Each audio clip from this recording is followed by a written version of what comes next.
Dobar dan ljudi, dobrodošli u još jednu epizodu 5 stvari koji možda, ali samo možda, nisu na internetu. U ovoj epizodi ćemo pričati o arenama, pa hajde, krenimo.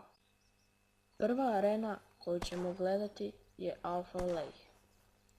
Na ovoj mapi je zanimljivi deo ondje gdje je ono jezero, jer tu možete naći jedno od najjačih puška u igrici, to jest Shadow Stalker. Evo i sami pogledajte video, da se uverite.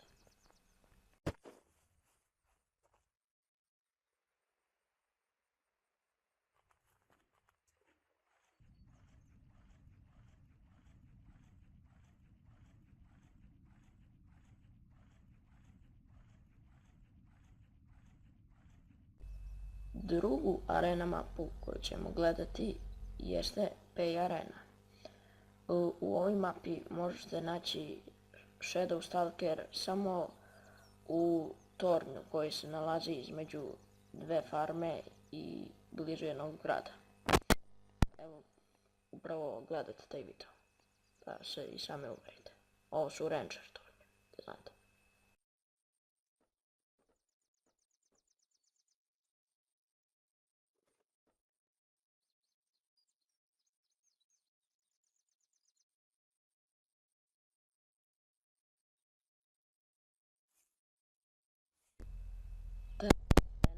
I zadnja arena koju ćemo gledati danas jeste Washington Arena.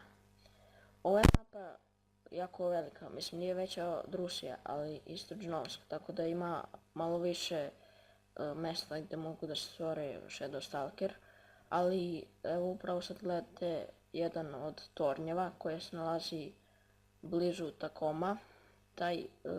U tom tornju isto možete naći Shadow Stalker. Možete ga naći i kod Scorpion 7, isto u tom Rancher tornju.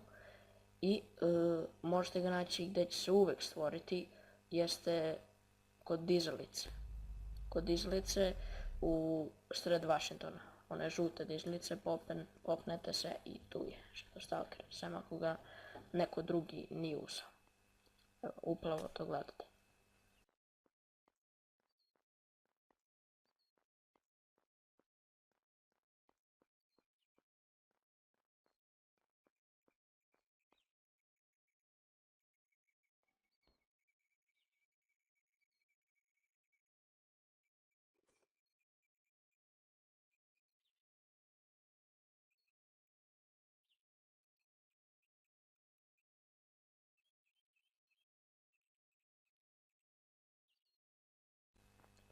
I to bi bilo to što se tiče ove epizode. Znam da je kratka, ali nema veze, uskoro će da izađe ili rejdanje neke baze ili preživljavanje.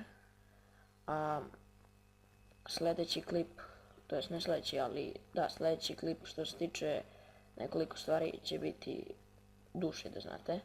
Znači neće biti ovako sve po 3 minuta. A razmišljao sam da klipovi za preživljavanje budu oko 20 minuta. I to je bilo to. Hvala vam što ste gledali i vidimo se u nekom sljedećem klipu. Doviđenja.